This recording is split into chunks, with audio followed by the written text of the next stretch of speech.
Hey guys, welcome back to my channel. As you can tell by today's title of the video, I'm going to be sharing with you guys all the books that I read in the month of February. Wrap-ups are probably one of my favorite videos to film just because I love chatting about books and I feel like they're so intimate. I had an amazing reading month, probably one of the best reading months that I've had in a while. I mean, last month was like cool or whatever, but this month it was just straight hit after hit after hit after hit. Like every book was eating, no crumbs. So without further ado, let's get straight into it. First book I read this month was Tomorrow and Tomorrow and Tomorrow by Gabrielle Zevin. This is a general fiction type book. It follows two characters, well, mainly two characters. It follows a lot of characters because it's told in third person point of view. For the most part, the main characters are Sam Major and Sadie Green. The story follows their life over a span of 30 years. They've known each other since they were kids. The main thing they bonded over was video games. Basically, the entire book centers around them collaborating and creating their own video game and how it becomes super popular and they make tons of money off of it. Throughout that process, their relationship becomes very complex and they kind of drift apart and then come back together again. It reminds me of Normal People, but for more like nerdy people. They definitely give me Colin and Marianne vibes. This book has some really good quotes and I feel like the author did an amazing job showing the complexities of human relationships and how complex we are as humans and how we think and process things very differently than another person.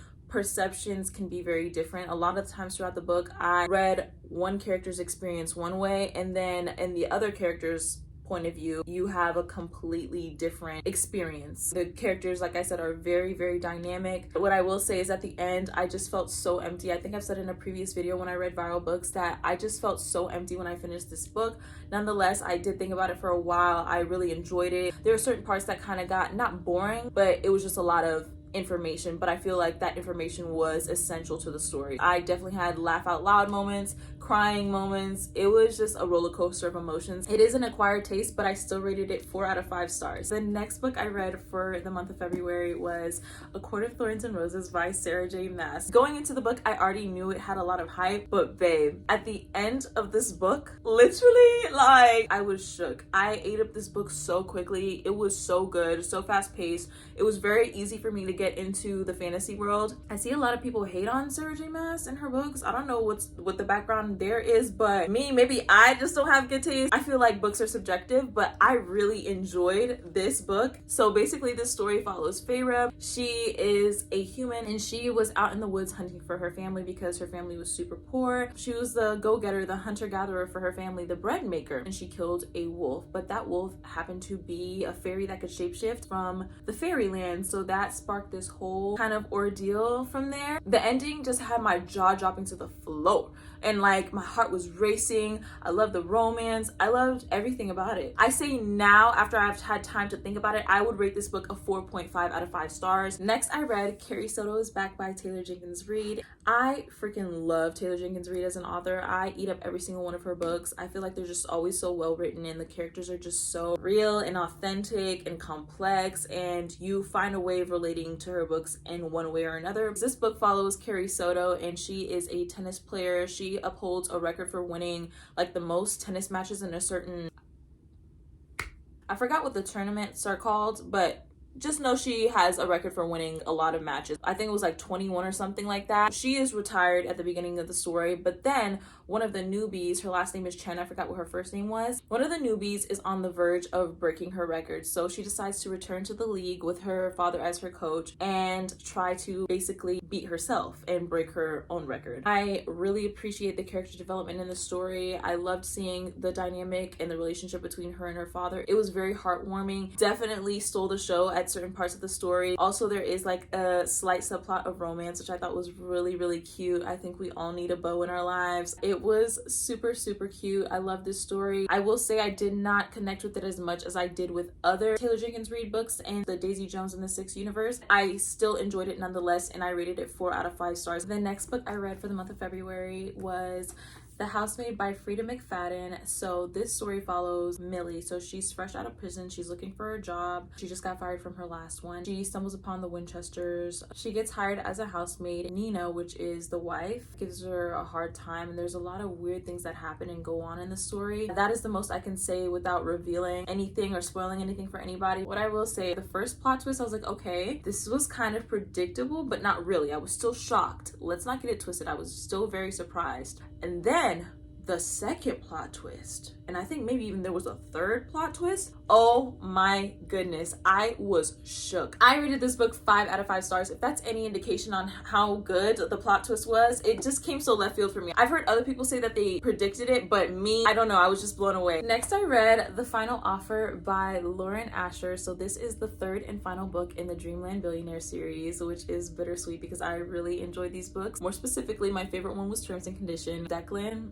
has my heart. This story follows Cal and Alana. So he's the third and youngest brother. If you're familiar with the Dreamland Billionaire series, basically all the brothers had to do something in order to fulfill their grandfather's wishes in his will so that they could get their percentage of the company. This is a second chance romance. Cal and Alana used to be childhood best friends, then they kind of turned into lovers, but then Cal ended up breaking up with Alana because he struggles with addiction. So now in his portion of the will, he has to sell his grandfather's lake house. But the problem is that Alana now lives in the lake house and she owns part of it. He has to convince her to sell it. I thought this story was really cute. It was very slow in the beginning, but honestly, I enjoyed it. I think it's replaced Terms and Conditions as my favorite book in the series. I thought the chemistry was impeccable. The tension, the banter. I enjoyed Declan and Rowan's characters so much more in this book. Just seeing their development and seeing them live, laugh, and love with the love of their lives. That's what I love about Founding Family series, is that their story really is not ever over because you see them appear in other books and you kind of just, I don't know, kind of get to live in that character's life for a moment. I loved Cal's relationship with Alana's daughter. There's a single parent trope in there. Usually I don't like children in books. I don't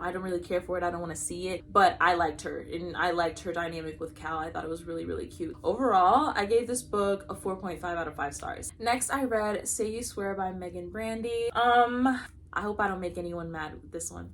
I didn't really enjoy this book all that much. I thought it was way longer than it needed to be. It felt really dragged out. I felt like it was a caricature of what actual college students are like. I really hated the first love interest because it is kind of a love triangle. There's a love triangle trope in there. It's a sports romance. The only redeeming quality of this book for me was Noah Riley. There was just a lot of unnecessary things for me in this book. I wasn't a fan of the writing either. Sorry, I rated it a 2.5. For the next one, I don't know.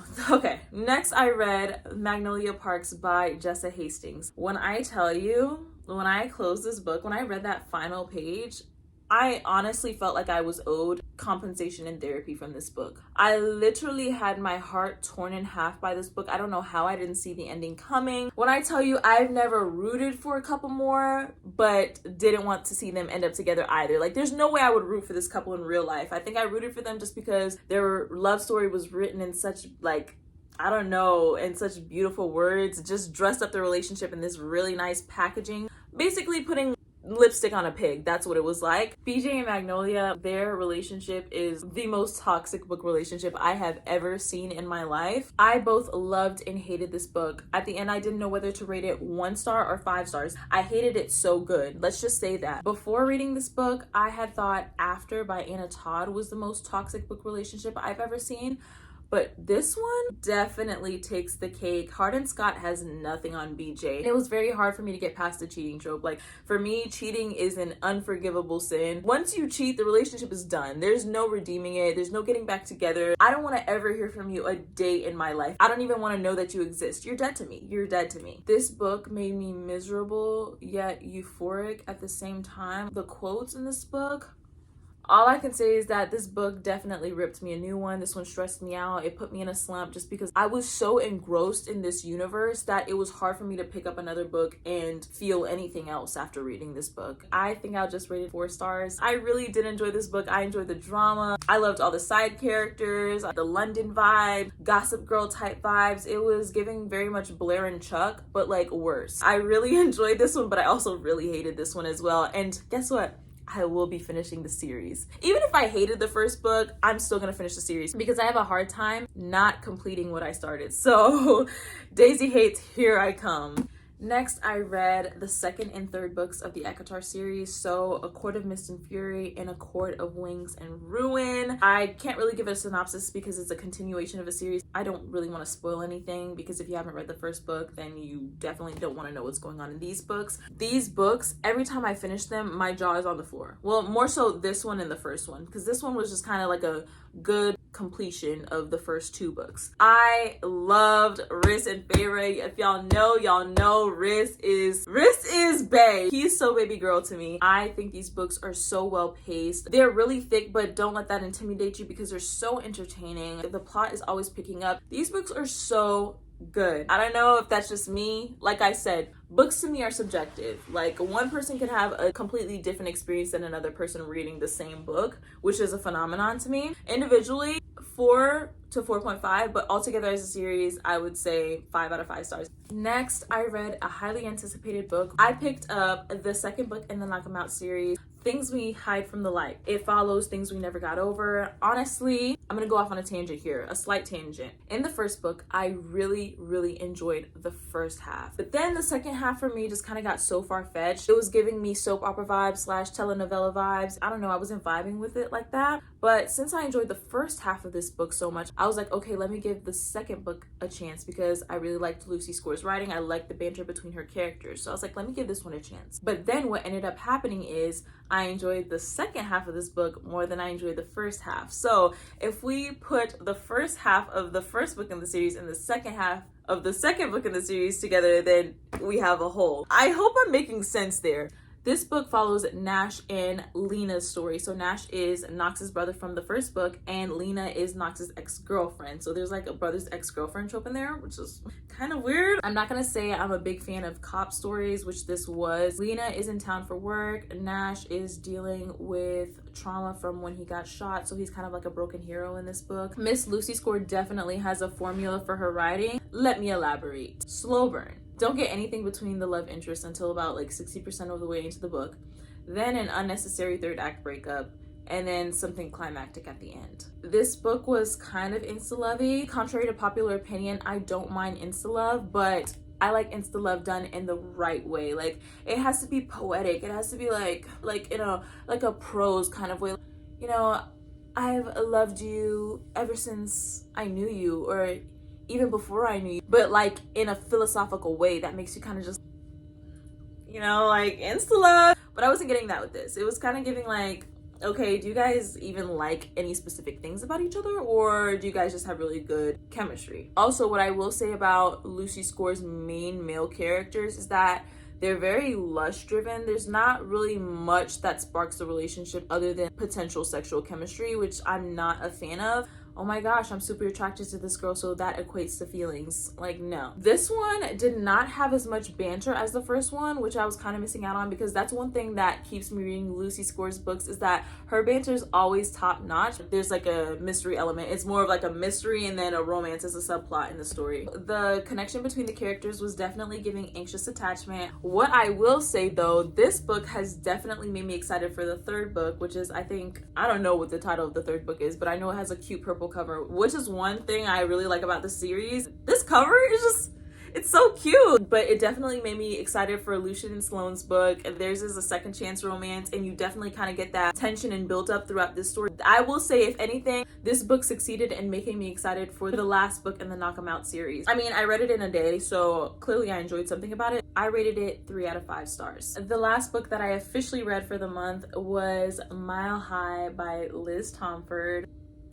Let me just say, this book had me like giggling, cheesing, feet kicked up, writing in my diary type vibes. Basically, this is a sports hockey romance. It follows Xander and Stevie. Stevie is a flight attendant on Xander's team plane. Initially, they kind of get off to a rough start because Xander's like this very arrogant, cocky celebrity type, and Stevie's this I don't care who you are type. You're not gonna talk to me like this. So they immediately hit it off with this, not enemies to lover, but I would just say like a banter type relationship. Xander is kind of branded as this playboy type. His agent convinces him that's the only way his fans will love him is by vicariously living through that playboy image. Stevie kind of sees through that facade, but it ends up, you know, causing some conflict in the relationship. I really enjoyed this book so much. I rated it 4 out of 5 stars. This book could have been a 5 stars if it wasn't for the ending. I just feel like this book dragged out at the end, and I'm not a big fan of third act breakups. I despise third act breakups. Okay, maybe I don't mind it if it's of like a valid reason, especially in Lucy Score's books. There's like a third act breakup for no reason, just because the guy is like crying about his trauma that I'm not gonna say he should have healed from, but like, come on, you're a grown man and this happened eons ago. There's no reason for an unnecessary third act breakup. Otherwise than that, I enjoyed every other aspect of this book. I would like to add an honorable mention. I am filming this on the last day of February, but I am in the middle of The Right Move by Liz Tomford, which is the second book in the Windy City series, so it's part of the Mile High series. It follows Stevie's brother Ryan Shea and Stevie's friend Indy from the first book. It has a fake dating trope in it and forced proximity. Yeah, I just wanted to mention that just because I'm well into it, and I'll probably finish it before the end of the month, but I'm filming this on the last day of the month, but I still wanted to give it an honorable mention, and I'm really enjoying it so far. I like how the second book is not a repeat of the first book's characters. Find that in certain series is you feel like you're kind of reading about the same couple over and over. Definitely acts of service is a main love language in this book. I think I've discovered a new author that I really enjoy, and I really enjoy Liz Tomford's writing. It's very easy to digest and it's very entertaining. But yeah, guys, that is all the books that I read for the month of February. Let me know what you guys read for this month. Let me know your thoughts and opinions on the books that I've mentioned if you have read them. If you have any recommendations for me to read next month in the month of March, let me know that in the comment box below. Otherwise than that, thank you guys so much for watching today's video. Make sure to like, comment, and subscribe, all that good stuff. And I will see you guys in the next video. Bye.